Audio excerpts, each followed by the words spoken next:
Saat ini pemimpin negara Inggris adalah Perdana Menteri Boris Johnson, yang memimpin pemerintahan eksekutif yang menjalankan pemerintahan Inggris atas nama dan sepertujuan monarki. Sistem politik kerajaan Inggris adalah sistem multipartai. Sejak tahun 1920-an ada dua partai yang dominan, yaitu Partai Konservatif dan Partai Buruh.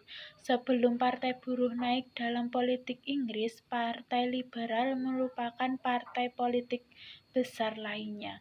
Bersama dengan Konservatif, koalisi dan pemerintahan minoritas kadang-kadang dibentuk dalam sistem Inggris, tetapi sistem pemilu cenderung untuk mempertahankan dominasi dari kedua belah pihak. Meskipun masing-masing sebelumnya pernah bergantung kepada pihak ketiga, seperti liberal demokrat, untuk memperoleh status mayoritas di parlemen. Koalisi pemerintahan konservatif liberal demokrat menjabat dari tahun 2010 sampai dengan 2015. Kebijakan pendidikan pengawasan pendidikan di Inggris di tingkat nasional berada di bawah Departemen Pendidikan. Praktek pendidikan antara satu negara bagian dengan negara bagian lainnya memiliki perbedaan. Pemerintah Inggris memberlakukan program wajib belajar nasional.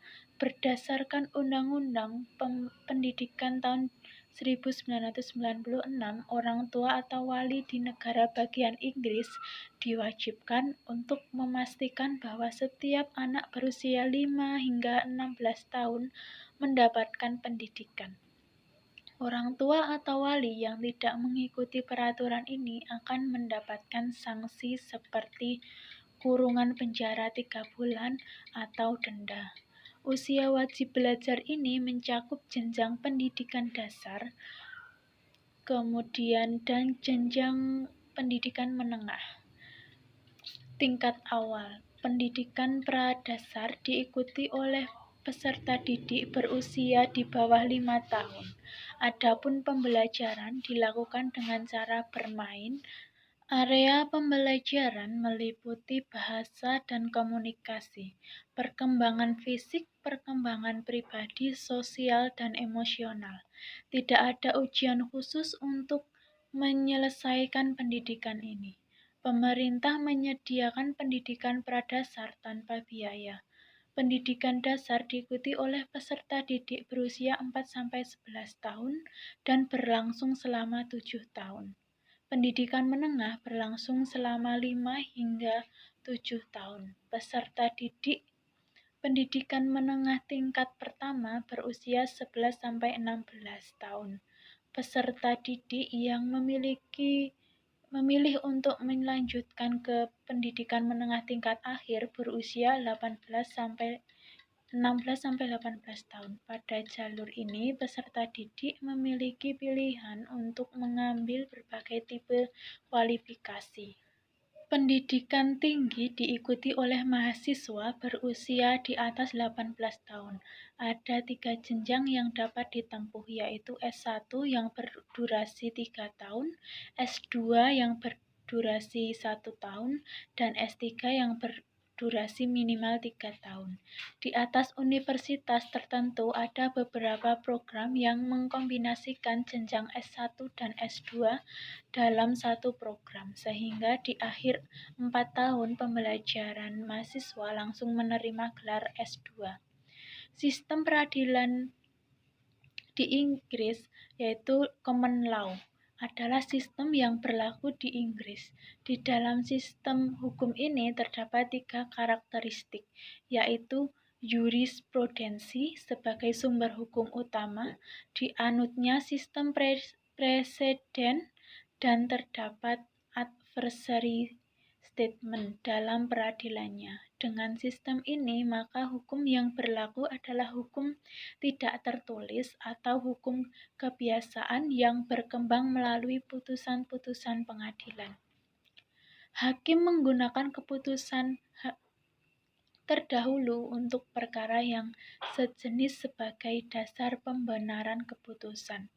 Kedudukan hakim terbatas memeriksa dan memutuskan hukumannya, sementara juri yang memeriksa kasus untuk dapat menentukan dan memutuskan bersalah dan tidaknya terdakwa atau pihak yang berperkara. Keterlibatan juri menunjukkan bahwa keadilan tidak bergantung sepenuhnya kepada lembaga peradilan, tetapi menjadi bagian integral kehadiran masyarakat dalam proses penegakan. Kemudian negara selanjutnya yaitu Amerika Serikat. Ideologi Amerika Serikat yaitu memiliki dua ideologi, yakni ideologi kapitalisme dan ideologi liberalisme. Ideologi kapitalisme menekankan kepada penguasaan modal oleh pihak swasta, di mana negara tidak berhak mengatur dan membuat undang-undang yang dapat mempersulit jalannya usaha mereka. Sedangkan ideologi liberalisme adalah menekankan kepada kebebasan setiap golongan untuk dapat mengekspresikan keinginannya sendiri tanpa ada larangan dari pihak lainnya, seperti dari asal katanya yaitu liberal yang berarti kebebasan. Ideologi ini menganggap bahwa setiap orang harus memperoleh kesempatan yang sama dalam mencapai sesuatu. Setiap individu berhak untuk menentukan sendiri berbagai hak umum seperti hak politik, hak beragama, dan berbagai hak lainnya. Fenomena politik terdapat dua perbedaan utama antara sistem politik yang dijalankan di Amerika dan di sebagian besar negara-negara demokrasi maju lainnya.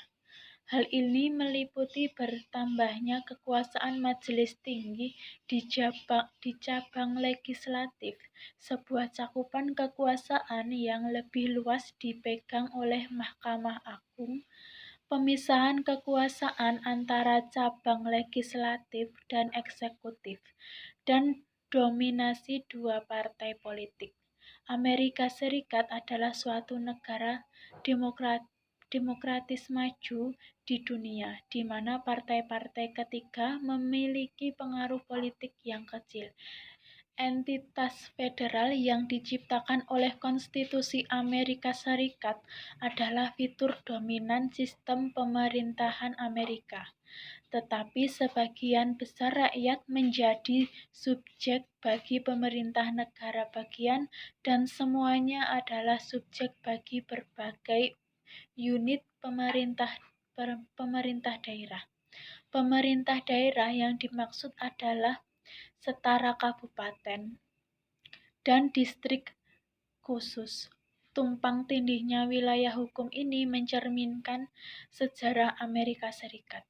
Pemerintah federal diciptakan oleh negara-negara bagian sejak koloni-koloni didirikan secara terpisah dan memerintah wilayah masing-masing, merdeka satu sama lain. Satuan-satuan pemerintah daerah diciptakan oleh koloni-koloni untuk menjalankan fungsi-fungsi tertentu negara bagian. Seiring meluasnya negara ini, pemerintah federal menganjurkan agar negara-negara bagian baru meniru sistem yang telah ada. Kemudian ada kebijakan pendidikan. Pendidikan sekolah dasar dan menengah adalah wajib bagi seluruh siswa di Amerika Serikat. Akan tetapi jenjang usia berbeda-beda di setiap negara bagian. Siswa di Amerika Serikat memulai pendidikannya dari jenjang usia 5-6 tahun hingga menyelesaikan pendidikan menengah pada kelas 12 usia 18 tahun. Pendidikan dasar di Amerika Serikat berjenjang dari kelas 5, tetapi terkadang juga berjenjang hingga kelas 4, kelas 6, atau kelas 8, tergantung sistem kurikulum pada sekolah distrik tersebut. Kurikulum pembelajaran dipilih oleh School District mengacu pada standar pembelajaran di negara bagian tersebut. Jenjang pendidikan menengah di Amerika Serikat dibagi menjadi 2 tahap, yaitu Junior High School dan Senior High adalah jenjang lanjut setelah Junior High. Sistem peradilan. Peradilan federal di Amerika Serikat dapat dibagi menjadi beberapa jenis peradilan, yaitu peradilan pasal 1 adalah lembaga peradilan atau lembaga kuasi-yudisial yang berwenang untuk meninjau kembali keputusan lembaga administratif pemerintah federal, putusan peradilan banding militer federal, dan lembaga-lembaga peradilan administratif lainnya. Hakim pada pengadilan ini diangkat oleh hakim pada peradilan pasal 3 dan wewenangnya diatur oleh Kongres. Peradilan pasal 2 yaitu lembaga peradilan yang secara jelas dimandatkan oleh pasal 3 Konstitusi Amerika Serikat. Lembaga peradilan yang masuk ke dalam kategori ini adalah Mahkamah Agung, Pengadilan Tinggi Federal, Pengadilan Negeri Federal, dan Pengadilan Perdagangan Internasional. Hakim pada peradilan ini diangkat oleh Presiden atas persetujuan Senat. Peradilan pasal 4 adalah lembaga peradilan khusus yang berwenang atas perkara hukum pada wilayah Amerika Serikat yang bukan merupakan negara bagian. 3 pengadilan dalam sistem ini yang masih ada melayani Kepulauan Mariana Utara, Guam, dan Kepulauan Virgin Amerika Serikat. Sekian presentasi dari saya, banyak salah mohon maaf. Wassalamualaikum warahmatullahi wabarakatuh.